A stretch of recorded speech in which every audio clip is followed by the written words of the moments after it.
reflexão sobre liderança remonta às primeiras organizações humanas. Muito antes do conceito ser formalizado, povos tribais já reconheciam figuras capazes de orientar e proteger, seja pela força, seja pela sabedoria, ou mesmo pelo prestígio espiritual. No Egito e na Mesopotâmia, reis e faraós encarnavam uma liderança legitimada pelo sagrado e pela ordem social.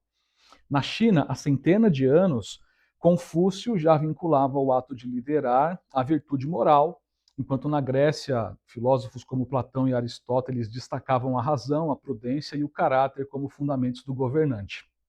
Já em Roma, o político e filósofo Cícero associava a liderança à oratória e à virtude cívica. No âmbito religioso, narrativas bíblicas e cristãs projetaram líderes como Moisés, como Jesus, por exemplo, símbolos de condução ética e carismática, né? Isso quer dizer que liderança, em suas múltiplas formas, já é um tema presente desde a antiguidade, constituindo-se como um elemento central na organização das sociedades e no exercício do poder. Liderança sempre foi um tema fascinante. Na história moderna, por exemplo, figuras como Napoleão, Gandhi, Martin Luther King, ou mesmo líderes empresariais que ganharam destaque, como Steve Jobs, Jeff Bezos, Elon Musk, bom, diversos aí, eles inspiram, guiam e mobilizam outras pessoas em um objetivo comum. Mas, afinal, o que é ser líder?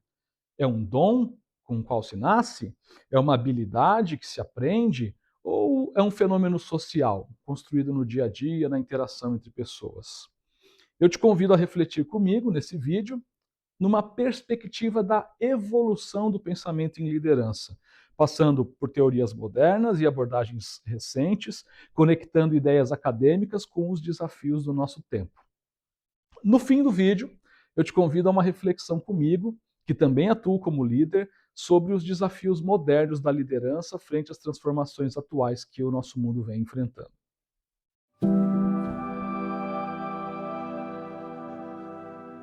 A história do mundo nada mais é do que a biografia dos grandes homens.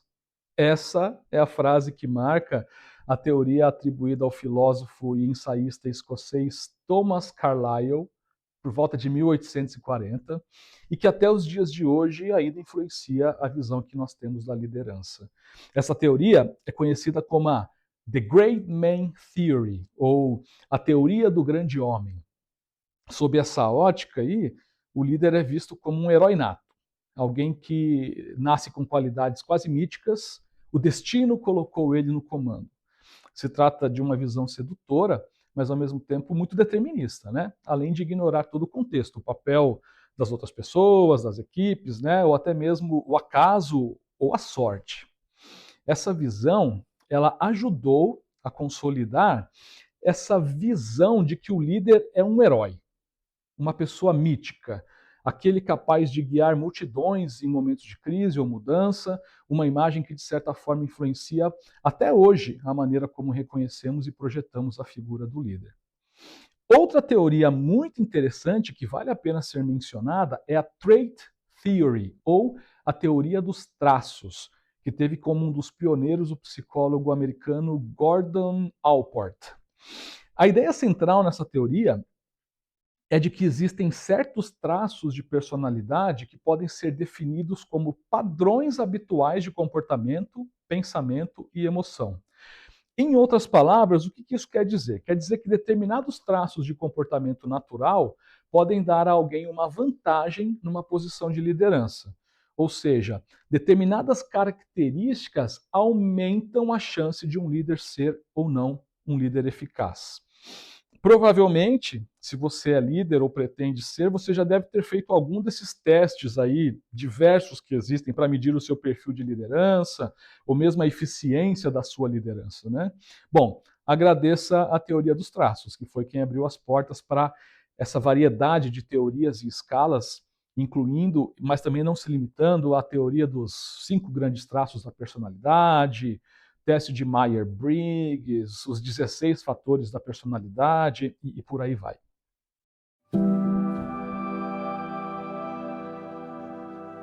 Nas últimas décadas, a pesquisa científica começou a olhar para a liderança não como um fenômeno isolado, mas como um fenômeno coletivo.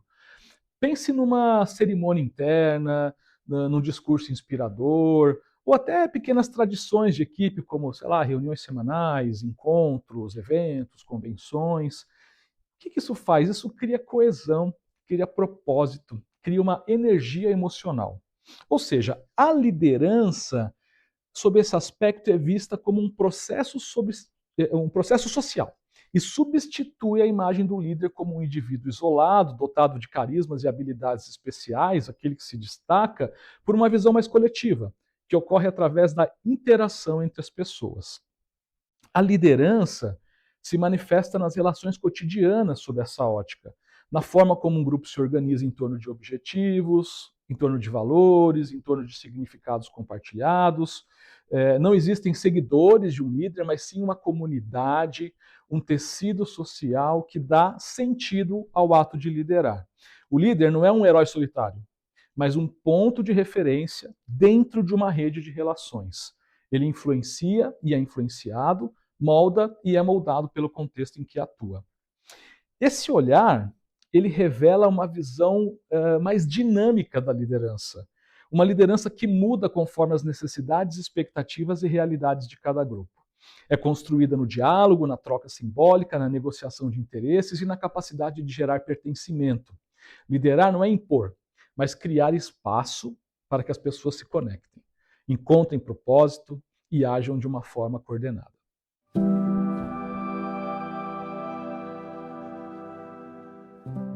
No mundo contemporâneo, a liderança enfrenta desafios que são muito diferentes daqueles imaginados pelas teorias clássicas.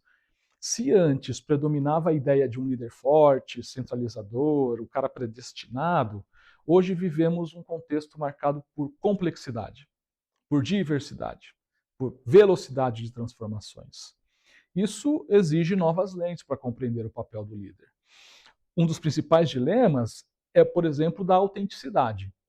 A teoria da liderança autêntica, explorada por autores modernos, destaca que a legitimidade do líder depende da sua capacidade de agir em coerência com os seus valores e de estabelecer relações de confiança sem abrir mão dos seus valores.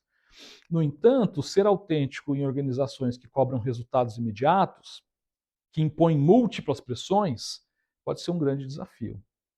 Um outro ponto central é a servidão e o cuidado. A teoria da liderança servidora, ela propõe que o líder existe não para ser servido, mas para servir. Em um tempo atual em que se fala tanto de propósito organizacional, em que a gente fala muito sobre bem-estar, esse paradigma convida a pensar a liderança como um exercício de empatia e de fortalecimento do outro.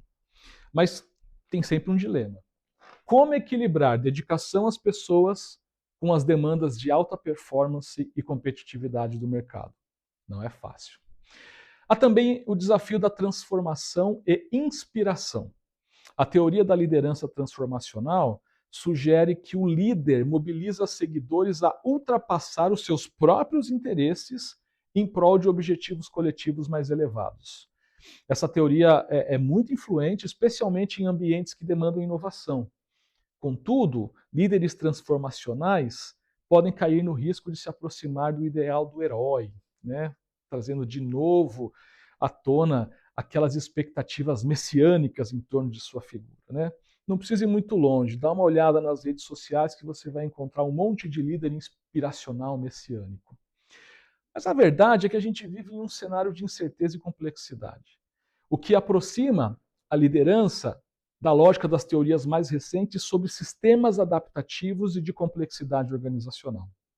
Nesse contexto, liderar significa muito menos controlar e mais criar condições para adaptação, estimulando redes de colaboração, redes de aprendizado contínuo e a capacidade coletiva de responder a mudanças inesperadas.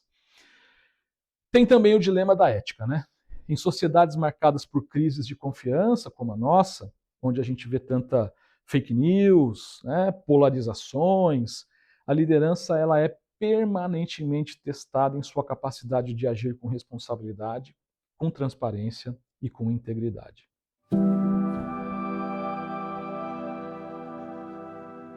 Se a liderança é um processo social, então ela sempre acontece em um contexto, certo?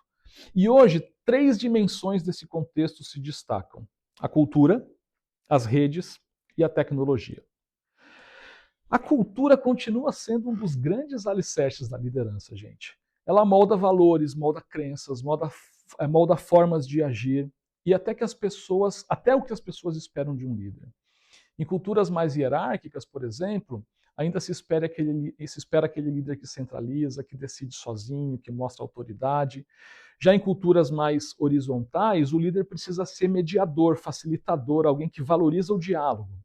O desafio, no entanto, ele está no nosso mundo globalizado. Líderes hoje atuam em contextos cada vez mais multiculturais, precisam navegar por diferentes códigos simbólicos e precisam adaptar o seu estilo sem perder, claro, também a sua autenticidade. As redes transformam radicalmente o exercício da liderança.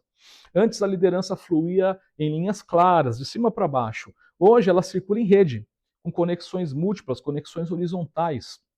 O poder da influência, ele já não está apenas na posição formal, mas ele está também na capacidade de mobilizar pessoas. Isso exige um novo tipo de sensibilidade. O líder, ele não apenas fala, mas ele precisa escutar. O líder precisa conectar pontos e reconhecer que o conhecimento não está centralizado nele, mas está distribuído entre muitos atores. E tem a questão da tecnologia. Talvez seja esse o maior desafio contemporâneo. A transformação digital criou novas formas de comunicação, acelerou a velocidade das decisões e abriu um espaço para líderes mais visíveis e mais expostos do que nunca. Por um lado, isso é ótimo, porque as ferramentas digitais oferecem o poder do engajamento, a proximidade com equipes, com clientes, a capacidade de coordenar grandes grupos em tempo real, não é? Mas, por outro lado, aumentam demais a pressão por respostas imediatas, intensificam a vigilância sobre a figura do líder e geram diversos dilemas éticos sobre privacidade, sobre transparência, sobre o uso de dados. E, além disso, a inteligência artificial e a automação trazem uma questão crucial. Se máquinas tomam decisões cada vez mais rápidas e precisas, qual é o papel humano do líder? Eu acho que o grande desafio é integrar essas 3 dimensões. Criar uma cultura que seja inclusiva e adaptável, construir redes que fortaleçam a colaboração, mas sem perder a clareza de propósito, e usar a tecnologia como aliada, sem se tornar refém dela. Nesse cenário, a liderança se reinventa. Menos sob controle, mais sobre significado. Menos sobre hierarquia, mais sobre relações. Menos sobre comando, mais sobre consciência do impacto coletivo.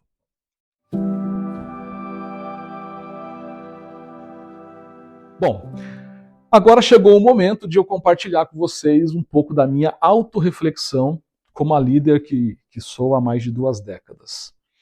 Quando eu olho para a minha trajetória, eu percebo que muitas vezes eu fui guiado pela ideia de que liderança era sobre ter respostas certas, sobre ser o grande homem, aquele que inspira pelo exemplo.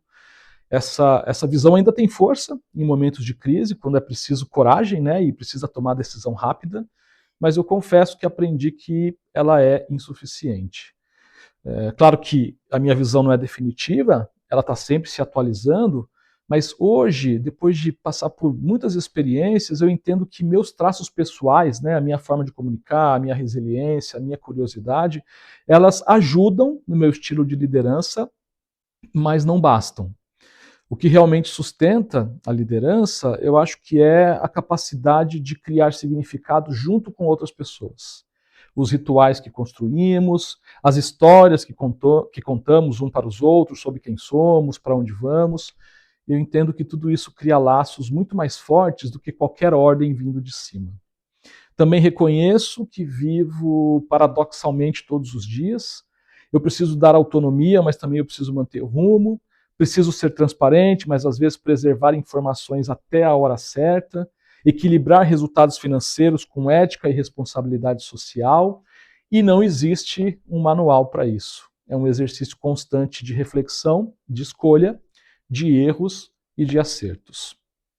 Eu vejo que a minha cultura influencia também a forma como eu lidero. O fato de ser brasileiro, por exemplo, me dá uma sensibilidade maior para as relações pessoais, que muitas vezes eu não enxergo em outras culturas, né? Mas também é preciso estar atento para não deixar que essa informalidade se torne falta de clareza. Eu sei que a minha liderança será cada vez mais testada também pela tecnologia. Inteligência artificial, dados, automação são ferramentas poderosas, mas também não substitui a empatia, o propósito e a visão. Eu acho que a tecnologia pode ampliar a minha voz, mas não pode dar sentido ao que eu digo. Por isso, acho que a minha grande reflexão seria como continuar sendo um líder que inspira confiança, mesmo em um mundo de mudanças tão rápidas e um mundo tão incerto. Eu acredito que a resposta não está apenas em mim, mas no coletivo. Porque, no fim, liderança não é sobre eu conduzir. Eu acho que liderança é sobre criar um espaço onde as pessoas escolhem caminhar ou não junto comigo.